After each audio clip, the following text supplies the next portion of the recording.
I chair the editorially CLL subgroup for the UK, and what I've presented is the first data in terms of response of a novel combination therapy for chronic lymphocytic leukemia, or CLL. So we combined the two most effective drugs that have recently been approved as single agents, Ibrutinib, which inhibits the proliferation of the disease, and venetoclax, which encourages the cells to apoptose or undergo cell death. And so those two pathways are critical to CLL pathophysiology, so they're a logical combination to explore. So what did you do? What did you look at? So we recruited a total of 50 patients to the combination therapy. These were patients with CLL who had failed previous therapy. So the majority had had chemoimmunotherapy, or our most effective frontline treatments. Other patients had had targeted treatments if they weren't eligible for chemotherapy. We then treated them with a 2-month period of Ibrutinib to reduce the bulk of disease, and then added venetoclax, the apoptotic drug, to try and eradicate detectable disease.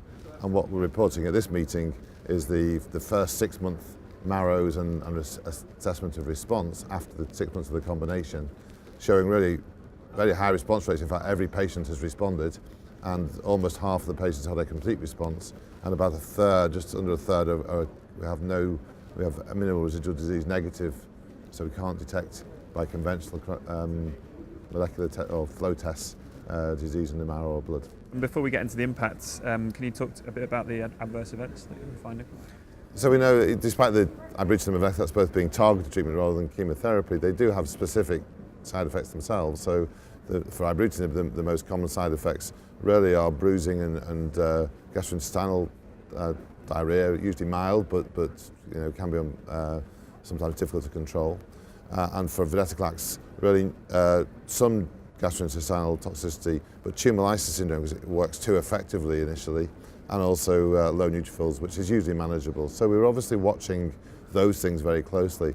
What we found was there was really no additional toxicity that we weren't expecting. We only had a single case of tumor lysis syndrome, which was easily managed, which is what we would expect with 50 patients on venetoclax anyway.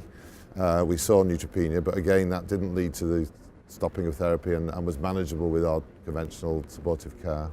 And some gastrointestinal toxicity, which was almost all, well, virtually all grade 1 or grade 2, so relatively manageable for most patients. Mm-hmm. So the potential impact of this research so far?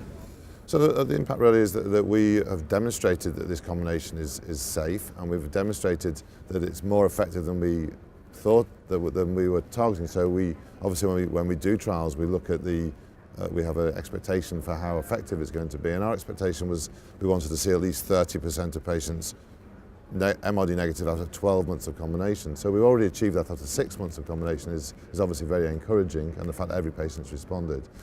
And so one of the important parts of the UK really, and what we're doing in the UK is linking these phase 2 trials to our frontline phase 3 program. So haven't got a big delay before we have trials that will really change practice. And so we've already moved, actually several months ago, the combination, because we knew it was safe then, into our frontline trial, which will prove definitively whether this combination is better than chemotherapy in frontline and single agent targeted therapy. Mm-hmm. And you'll be looking at this in terms of follow-up as well along the way in the future?